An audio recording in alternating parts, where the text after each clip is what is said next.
What is up, guys? I am Ascari Husky here today, and we are at Midwest Fur Fest 2017, and we have yet another fursuit interview. We are with Blaze Collie in his one of many fursuits. Blaze has a couple fursuits, and they're all equally as cute, equally as cool, and equally as wonderful.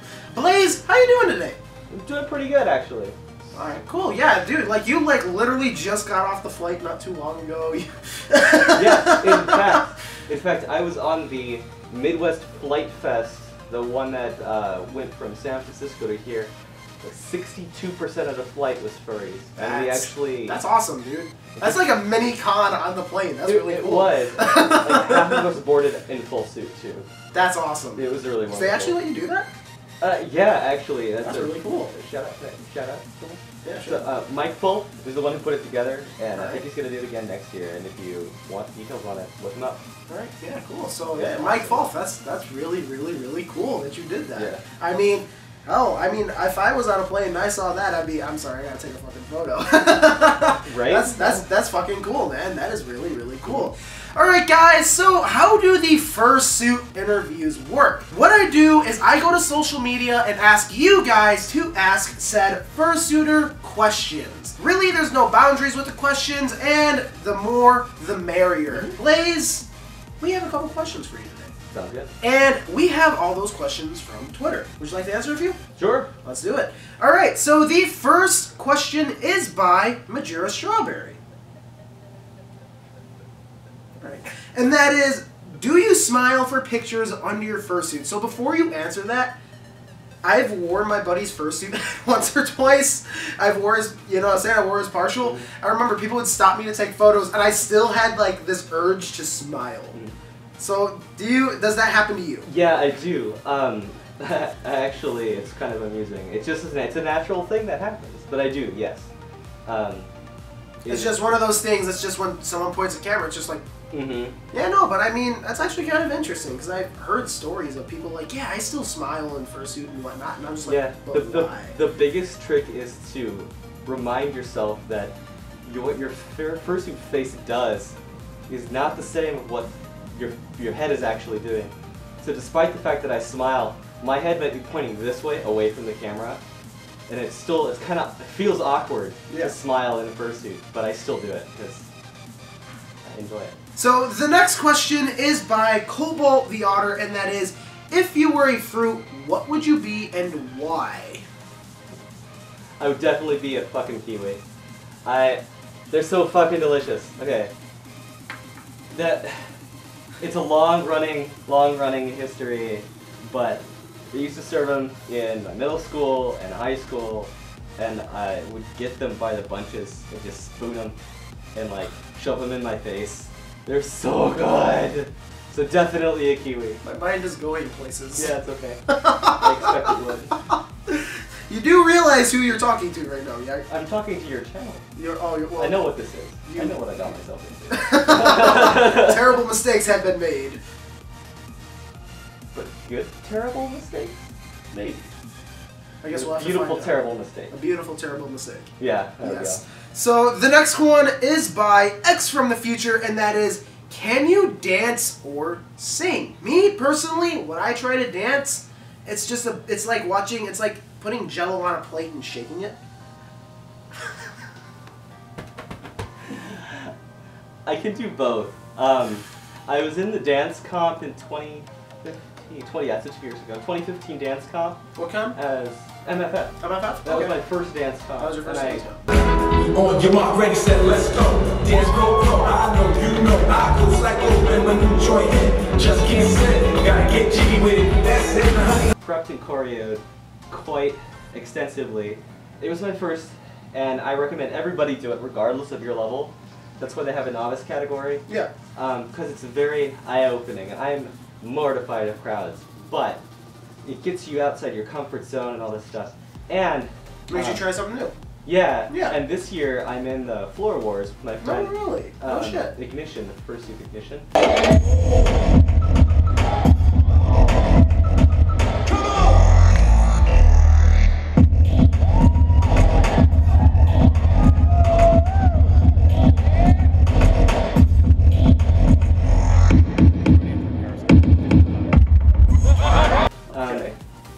he asked me to step in for him, and so I'm doing that. And yeah, it's a lot of fun. And I also can sing. I was formally trained. Yeah. You want to sing for us? Yeah. Let's hear it. I'm probably going to get the lyrics wrong, but let's do this same one. Yeah. So it's... Come fly with me, let's fly away. If you could use some exotic booze, there's a bar in far Bombay. Oh, come fly with me, let's fly away. Come fly with me, let's float down to Peru. In Llama Land, there's a one-man band and he'll toot his flute for you. Oh, come fly with me, let's fly away. Pretty good. I'll say this, that is way better than what I can do. The only singing I do, right? Is when my favorite song comes on the radio and it sounds like someone's like Oh yeah. The trick that I have to learning new songs and kind of getting an idea about the tones is to turn the music up really loud. I know this is really bad advice to some people. Turning the music up really loud, and then when you're singing it, trying to beat the volume without hurting your voice. So that allows you to project really loud while also trying to maintain the correct tone. So the next question is by @SirPercival, and that is, can you give us an inspirational quote? You know what mine would be? What? Don't stick your dick in crazy. Smart. I have two that I like to live by, and that is, the first one is, the race is long, and in the end it's only with yourself. Means you can try to compare yourself to others all you want, but when you realize that no matter how much you compare yourself to others, they're on their own path and you need to be focused on your path. I like that. The finish line doesn't matter in the end. It only matters what you've done along the way.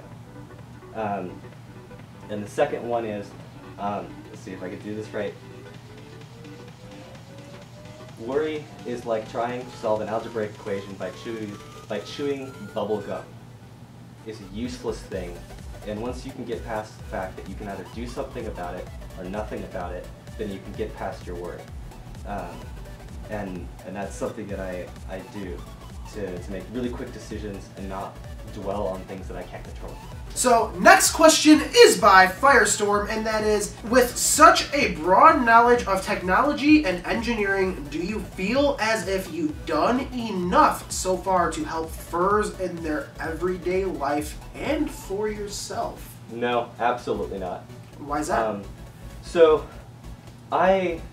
Okay, some background history. I am a software developer. Okay. Yeah, I remember you saying something about that. My specialty is in networks and Didn't you create an app? I did. I created PopPad's mobile application. Okay. Its whole concept was based exclusively actually on YouTube comments that made. I was trying to come up with an idea of something I could do to learn how to build a mobile app. Little did I know, I freaking created a monster. But there's so much more I can do with that, and as of this video, there is a little over 5,700 users using that app, and it is crashing daily. And that's only Android users.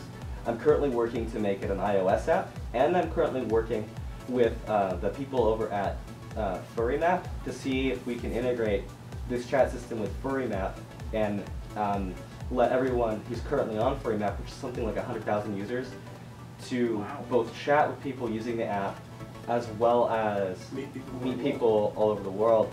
And that's something that I feel I could do better, and I feel like I've been letting a lot of people down on. Because the entire reason I built that app was so that I could go somewhere, land, see if there's anyone nearby. And I feel like, because it was my first app, it's not built to my personal standards. It was built rushed.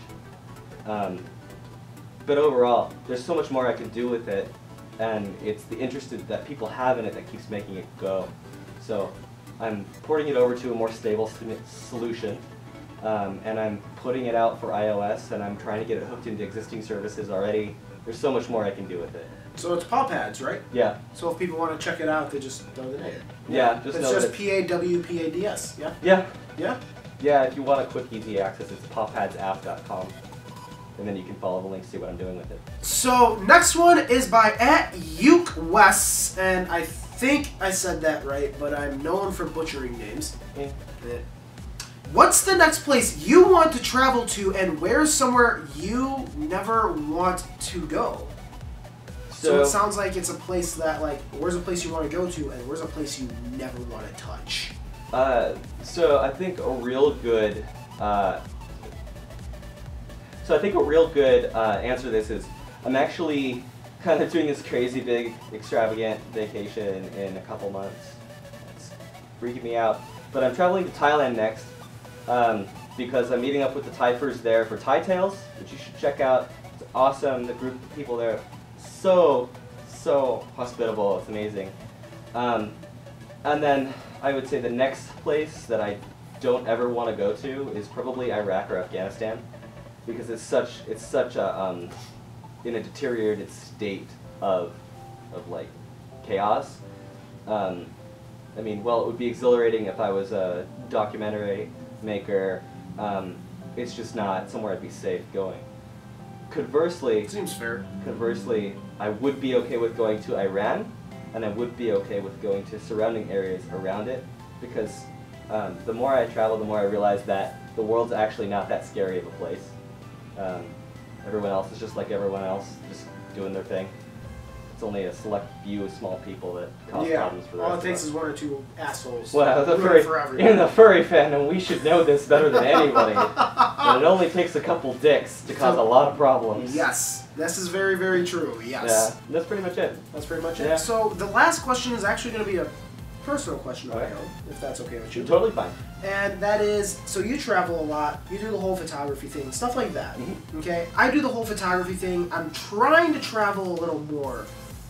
What's a place, and it's going to kind of relate to, what's a place that had a massive disaster, something like a Chernobyl accident, that level of issue, that interests you? What's a place that you want to visit because of the history, because of the past that goes into it, because of how interesting it is to think that at one time there was a ton of people that were there, and now it's nothing. Is there a place like that that you want to visit? Yes. Actually, there's two places like that I want to visit. Okay. There's Angkor Wat in Cambodia. And I actually have not heard of that. So yeah, Angkor Wat. Have you seen the original Tomb Raider movie? No. I don't watch a lot of... I live under a rock. I'm not even kidding. I'm going to go home from this con and I'm going to go crawl back under my rock. Alright. Angkor Wat is a really old temple city. It's surrounded by a really big, it's super ancient ruins. Okay. And it's in the middle of a jungle in an area called Siem Reap in Cambodia. Okay. And it's just like super crazy. And the other one is probably going to be Myanmar, which is formerly known as Burma. I've heard of that. Yeah. Yes, I've heard. See, that one I So- know. That one, the name sounds familiar. Myanmar, very specifically, has recently opened up to the rest of the world within the last 5 years. It's relatively untouched, and as such, there's not a lot of tourists that go there because there's not a lot of knowledge about how to get around there because it's so new. But it's also, depending on where you're going, could be kind of dangerous. But there's this area that's just full of golden pagodas as far as the eye can see, and there's just no tourists around anywhere. But it's also kind of a semi-mysterious as to why those are there. And I like getting lost in the history of things. Not necessarily researching it, but just sitting here. You sit on top of a golden pagoda and just look out a sea of golden pagodas and just go, who the shit built all of this? Like, that's literally, why? And that's kind of me in internalizing all of this, but it's in a beautiful way. There. Okay. Myanmar and Angkor Wat, yeah. Okay, that's kind of interesting. Yeah. So guys, I just want to thank Blaze Collie over here for doing the interview, for being here, and hey man, I know you were already at MFF, but thanks for coming to the con, man. It's going to be pretty sweet getting to see you around the con and hanging out. If you guys don't know who Blaze is, in the end screen, his channel, icon, logo, card, whatever the hell YouTube calls it nowadays, will pop up somewhere up here. Mine will pop up here, and the last two Fursuit interviews, Stormy here and Rage On here, will pop up down here. And yes, the photography in the end screen is photography I take myself. So guys, I'm Ascari Husky. I'm Blaze Collie. It's Big Cat. And thank you so much for watching this video, and I will see you all later.